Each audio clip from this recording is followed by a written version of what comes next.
처음 들을 땐 별로였는데 자꾸 듣다 보니 점점 좋아지는 노래. 혹시 그런 경험 있으셨나요?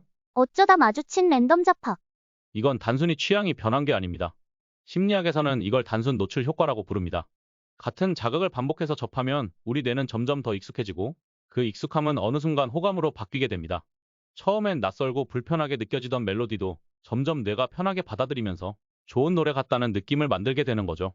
이 현상은 소리뿐 아니라 시각 자극에도 적용됩니다. 처음엔 아무 감정 없던 로고나 포스터, 광고 속 인물, 유튜브 썸네일도 계속 보다 보면 어느새 익숙해서 좋은 느낌이 들게 돼요. 그래서 마케팅이나 브랜드 디자인에서는 같은 이미지나 분위기를 계속 반복해서 보여주는 이유가 있는 거랍니다. 결국 우리 뇌는 새로운 것보다 익숙한 것을 더 좋아하는 속성을 이용하는 거죠. 당신이 누군가의 호감이 되고 싶다면 얼굴을 자주 마주쳐 보세요. 어느새 익숙해지고 편해질지도 모릅니다. 우리가 자주 마시는 콜라캔 대부분 355ml죠?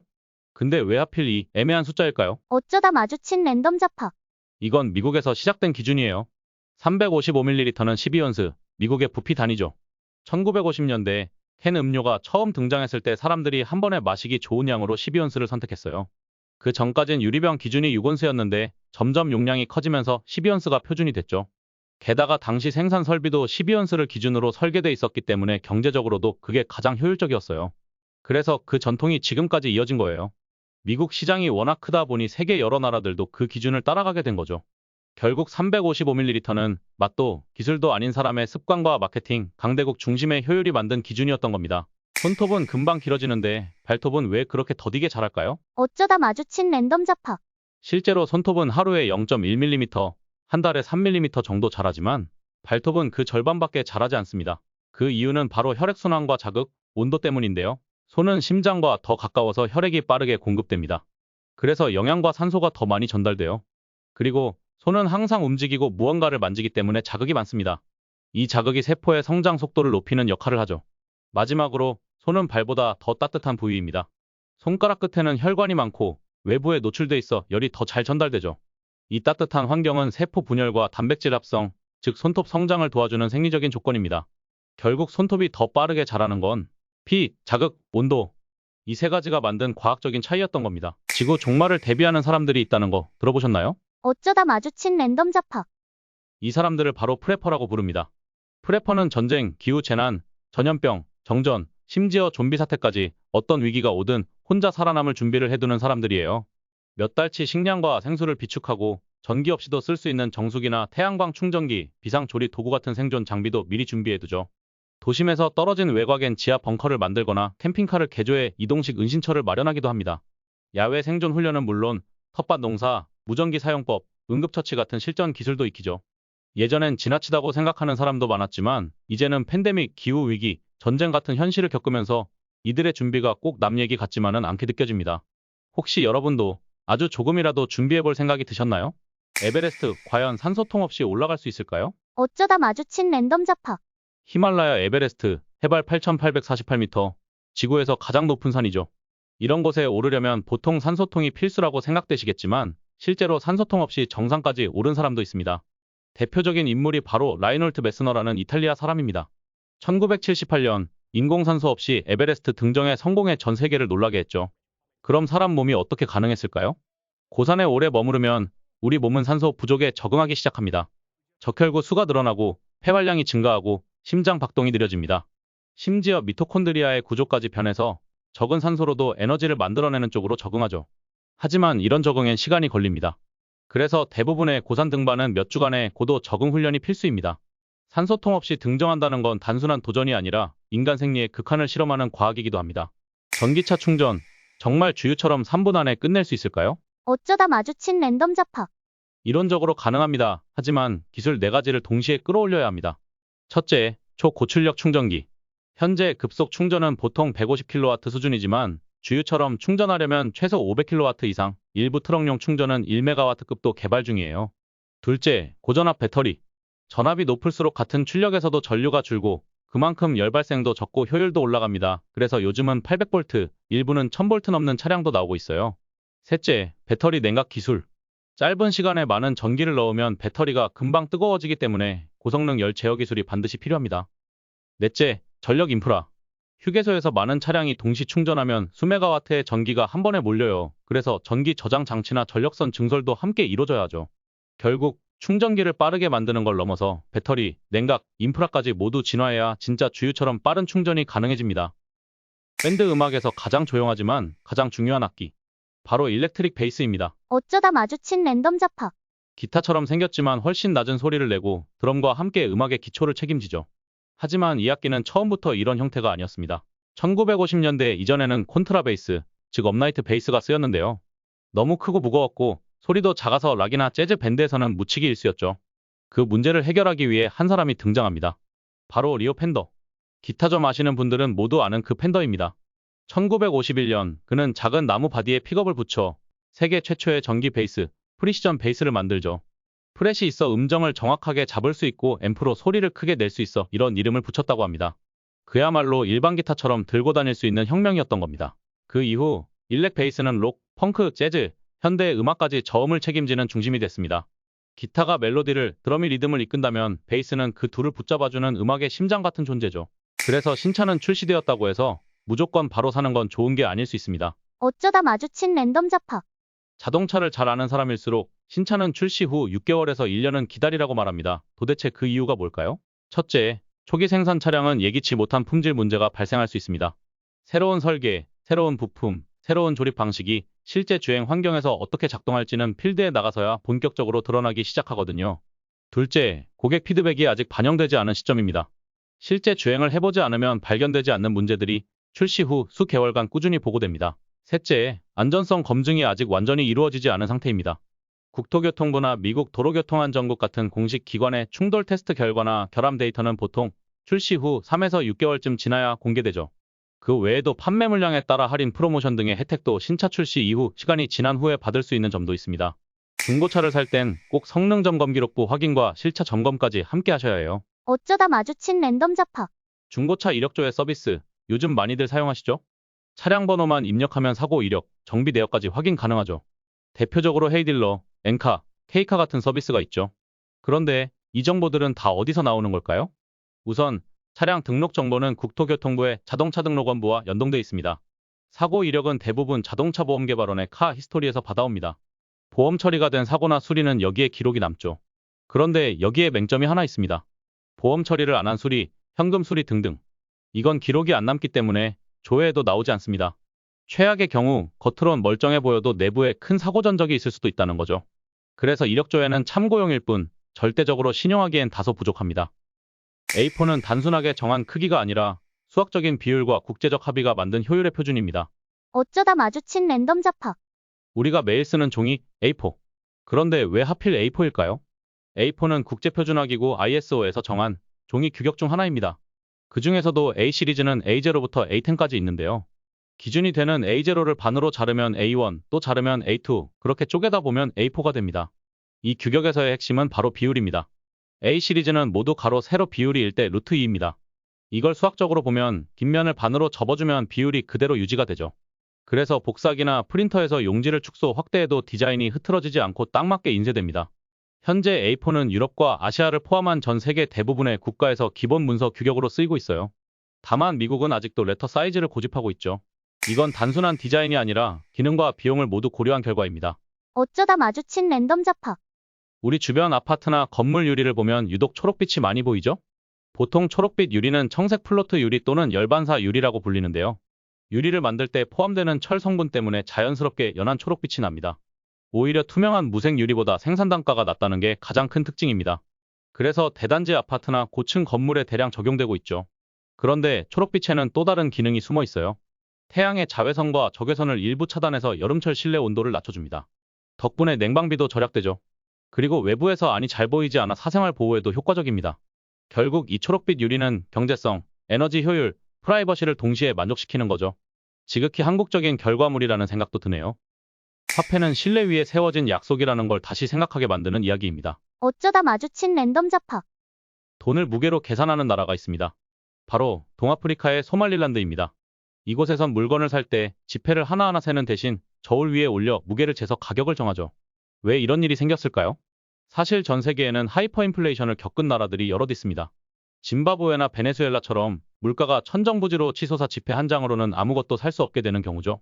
그런데 소말릴란드는 조금 다릅니다.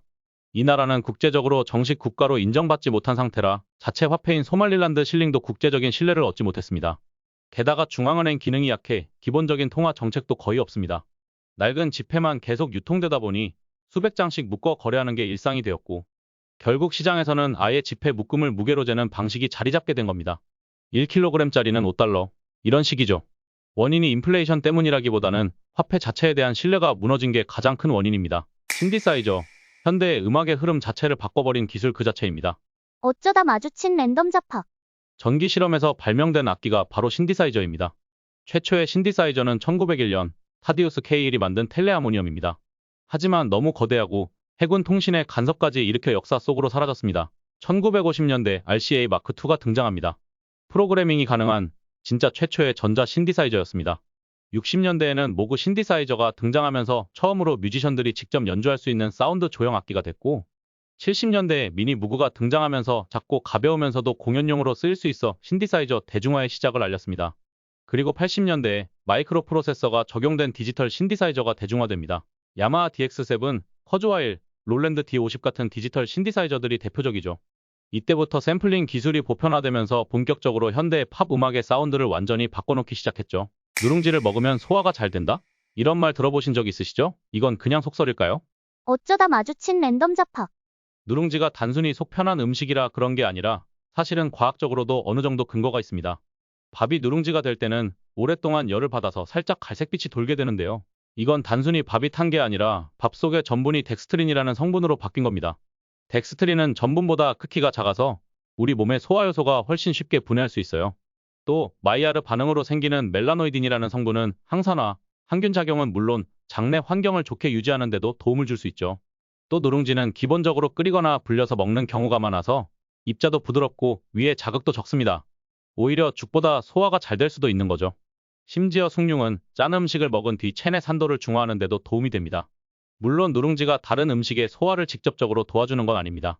상대적으로 속이 편안해지는 음식이라서 옛 어르신들이 그런 말을 했는지도 모르겠네요. 원형 트랙을 수십 바퀴 계속 돌기만 하는 경기.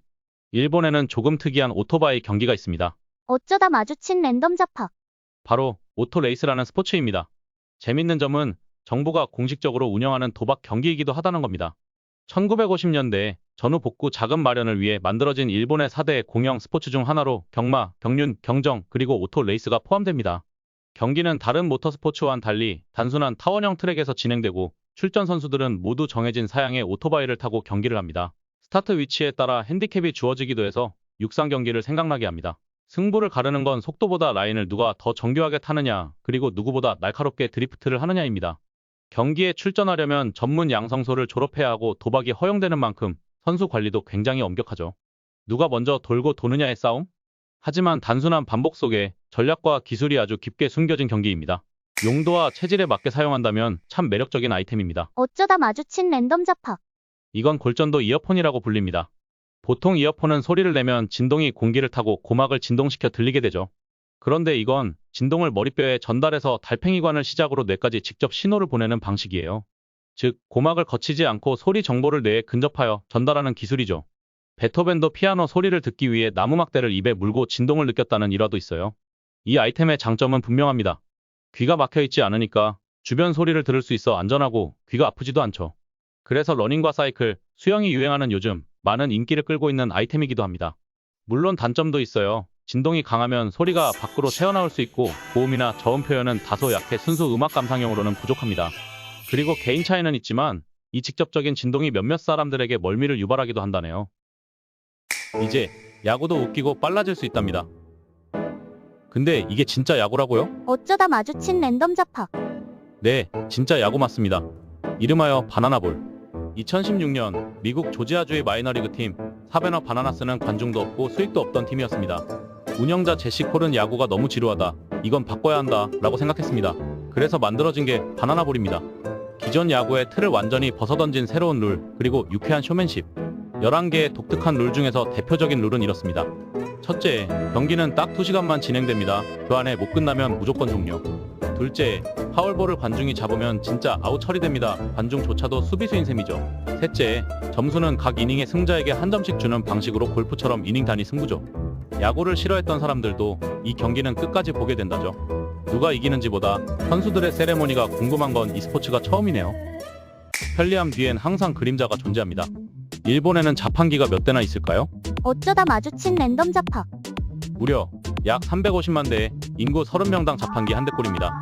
길거리, 골목, 심지어 산속에서도 만날 수 있죠. 커피, 음료, 담배 같은 일반적인 자판기 외에도 소고기, 스시, 우동, 사과, 도장 제조 자판기, 식용 곤충 자판기까지 헤아릴 수가 없습니다. 정말 없는 게 없습니다. 왜 이렇게 많을까요? 일본은 치안이 좋고 현금 사용도가 높은 분위기에 더불어 불필요한 사람 간 접촉을 지향하는 일본인의 성향이 한몫하는 거죠. 하지만 1980년대 후반 자판기 음료에 독극물을 섞은 연쇄살인 사건이 벌어지게 됩니다. 일명 파라카트 살인 사건, 자판기 음료수에 농약을 넣어 불특정 인원을 대상으로 벌인 끔찍한 사건이었죠. 자판기의 편리함을 이용한 범죄였습니다. 이 사건 이후 일본 정부는 음료 자판기 보안 강화, CCTV 설치 확대, 그리고 의심 음료 회수 시스템까지 도입했습니다. 일본 자판기 문화의 흑역사죠. 해리포터에 나오는 상상 속 스포츠, 퀴디치. 이게 현실 경기가 있다는 거 알고 계셨나요? 어쩌다 마주친 랜덤 잡학. 2005년 미국 버몬트의 한 대학에서 학생들이 실제로 퀴디치를 따라하면서 시작됐고, 지금은 쿼드볼이라는 이름으로 세계적인 스포츠가 됐습니다. 룰도 꽤 디테일합니다. 선수는 7명, 다리 사이엔 빗자루를 대신한 플라스틱 막대기를 끼고 경기를 합니다. 공은 총 3종류가 되는데 그중 가장 특이한 건 스니치입니다. 노란 공 벨트를 찬 심판이 스니치 역할을 수행합니다. 선수들을 피해 경기장을 뛰어다니죠. 30점 점수를 먼저 내는 팀이 이기는 게임으로 페이플이라는 공을 링에 집어넣으면 10점, 스니치를 잡으면 30점입니다. 현재 30개국 이상에서 리그가 열리고 세계대회도 정기적으로 열릴 만큼 진지해졌어요. 경기를 보면 솔직히 좀 웃긴데 선수들은 매우 진지하게 임하는 걸 볼 수 있습니다. 뭔가 이상한데 매력 있는 스포츠, 이게 현실판 퀴디치, 쿼드볼입니다. 저야 뼈 튼튼해진다. 옛날 우유 광고에서 많이 하던 말들입니다. 근데 잘못된 상식이라는 거 알고 계셨나요? 어쩌다 마주친 랜덤 잡학. 놀랍게도 우유를 많이 마시는 사람일수록 오히려 골절이 더 잘 일어난다는 연구 결과가 있습니다. 스웨덴의 대규모 역학조사에 따르면 하루에 우유를 3잔 이상 마신 여성은 골절 위험이 증가하고 사망률도 높아졌습니다. 이유가 뭘까요? 우유 속 동물성 단백질은 체내에서 분해가 되면서 산성 물질이 나오게 됩니다. 이 물질을 몸에서는 중화하기 위해 뼈에서 칼슘을 빼내 쓰게 됩니다. 결국 칼슘을 보충하려고 마신 우유가 오히려 뼈 안에 칼슘을 잃게 만드는 아이러니가 생기는 거죠. 그래서 요즘 우유 광고에서 뼈 튼튼과 같은 뉘앙스와 관련 문구를 못 쓰는 거죠. 또한 락토오스 같은 당 성분이 체내에서 염증 반응을 유발할 수 있다는 주장도 있습니다. 우유는 뼈 건강이라는 공식은 이제 맹신하면 안 됩니다. 운동하고 나면 온몸이 뻐근하죠? 흔히들 말합니다. 이거 다 젖산 때문이야. 과연 진짜 그럴까요? 어쩌다 마주친 랜덤 잡학. 젖산은 운동 중에 생기는 부산물이 맞지만 운동이 끝나고 몇 분 안에 혈액과 간, 심장 같은 기관에서 빠르게 분해되고 다시 에너지원으로 재활용됩니다. 즉, 젖산은 통증을 남기지도 않고 몸에 쌓여 있지도 않아요. 그럼 운동 후 하루 이틀 지나서 찾아오는 그 뻐근한 근육통의 정체는 뭘까요? 정답은 DOMS 덤즈 지연성 근육통입니다. 운동으로 근육 섬유가 미세하게 손상되고 그 회복 과정에서 염증 반응이 일어나면서 통증 신호가 발생하는 거예요. 실제로는 젖산보다 근육의 찢김과 면역 반응이 핵심입니다. 그러니까 운동하고 나서 아프다고 젖산 탓을 하는 건 이제 슬슬 버려야 할 옛날 상식이죠. 그래도 확실한 건 근육통이 있다는 건 당신이 제대로 운동하고 있다는 사실입니다. 바닷가에 사는 분들이라면 익숙하게 보는 따개비. 사람들은 이 배에 붙은 따개비를 굳이 떼어내는 걸까요? 어쩌다 마주친 랜덤 잡학. 따개비는 사실 게, 새우와 비슷한 갑각류입니다. 바다에 떠있는 단단한 물체가 있으면 그 위에 달라붙어 평생 거기서 살죠. 문제는 그 단단한 물체가 베일 때 생깁니다. 선박 바닥에 따개비가 붙으면 수중 저항이 커져서 연료 효율이 뚝 떨어지고 속도도 느려지죠. 실제로 연료 사용량이 최대 40%까지 늘어난 사례도 있습니다. 그래서 대형 선박들은 항구에 정박할 때마다 사람이 직접 바닷속에 들어가 스크래퍼 같은 도구로 긁어냅니다. 이걸 선박 청소 다이버가 하는데 굉장히 고된 작업이죠. 이 때문에 세계 해운업계는 따개비 제거에 매년 수조 원을 씁니다. 요즘은 따개비가 잘 안 붙는 특수 코팅 페인트도 개발되고 있어요. 조개처럼 생긴 이 작은 동물이 전 세계 탄소 배출량까지 바꾸고 있다면 믿으시겠어요? 불멸의 존재는 없다는 불멸의 진리가 있습니다. 그런데 현실에 영원히 사는 생명체가 있다는 거 알고 있었나요? 어쩌다 마주친 랜덤 잡학. 놀랍게도 정말 그런 생명체가 존재합니다. 바로 트리톱시스 도로니, 우리말로는 홍해파리라고 합니다. 불멸의 해파리라고도 하죠. 이 해파리는 성체가 된 후에 다시 유생 단계로 돌아갈 수 있는 능력을 가지고 있습니다. 마치 나비가 애벌레로 돌아가는 것과 같죠. 이 특별한 능력 덕분에 홍해파리는 이론적으로 영원히 살 수 있다고 알려져 있습니다. 물론 포식자에게 잡아먹히거나 질병에 걸릴 수는 있지만요. 과학자들은 이 해파리의 생물학적 비밀을 풀기 위해 끊임없이 연구하고 있습니다. 손상된 세포를 복구하거나 특정 유전자 발현을 조절하는 방식에 그 비밀이 있을 거라고 추측하고 있죠. 과연 이 불멸의 해파리가 인류에게 영생의 비밀을 알려줄 수 있을까요? 여러분은 자신이 겪었던 일을 얼마나 정확히 기억하고 계신가요? 어쩌다 마주친 랜덤 잡학. 충격적이게도 우리의 기억은 생각보다 훨씬 더 쉽게 왜곡될 수 있습니다. 뇌는 과거의 일을 마치 녹화된 영상처럼 그대로 저장하지 않습니다. 오히려 기억은 조립식 레고 블록처럼 필요할 때마다 재구성되는 특성이 있어요. 예를 들어 목격자들이 같은 사건을 보고도 서로 다른 진술을 하는 경우가 흔하죠. 이는 외부 정보, 감정, 심지어는 나중에 들은 이야기가 원래의 기억과 합쳐지면서 새로운 가짜 기억을 만들어내기 때문입니다. 뇌는 생존을 위해 특정 정보를 과장하거나 축소시켜 저장하는 경향이 있거든요. 이러한 기억의 왜곡 현상은 심리학에서 기억의 재구성 또는 오기억으로 불리며 법정 증언이나 자기 회고록 등 다양한 분야에서 중요한 의미를 가집니다. 그러니 다음번에 어떤 기억이 떠오른다면 잠시 멈춰서 이 기억이 정말 완벽할까? 하고 스스로에게 질문해보는 건 어떨까요? 꾹꾹이는 단순한 귀여움을 넘어서 고양이의 본능과 감정이 담긴 소중한 신호랍니다. 어쩌다 마주친 랜덤 잡학. 하지만 이 행동엔 단순한 애정 표현을 넘는 깊은 이유들이 숨어 있어요. 첫째, 새끼 고양이 시절 어미 젖을 먹으며 젖이 잘 나오도록 꾹꾹 누르던 본능이 남은 거예요. 성묘가 된 후에도 편안함과 만족감을 느낄 때 이 행동을 하곤 하죠. 둘째, 고양이 발바닥에는 냄새샘이 있어서 꾹꾹이를 하며 여긴 내 거야. 하고 자기 냄새를 묻히는 거예요. 우리에게 애정을 표현하는 동시에 자신만의 영역을 표시하는 거죠. 셋째, 스트레스를 풀고 안정감을 느끼기 위한 행동이에요. 사람이 긴장할 때 무의식적으로 손톱을 물어뜯듯 고양이도 꾹꾹이로 마음을 다스리는 겁니다. 마지막으로 야생에서 잠자리를 만들기 전 풀이나 땅을 눌러보던 습성이 반영된 거예요. 푹신하고 안전한 공간을 찾기 위한 본능이 남아있는 거죠.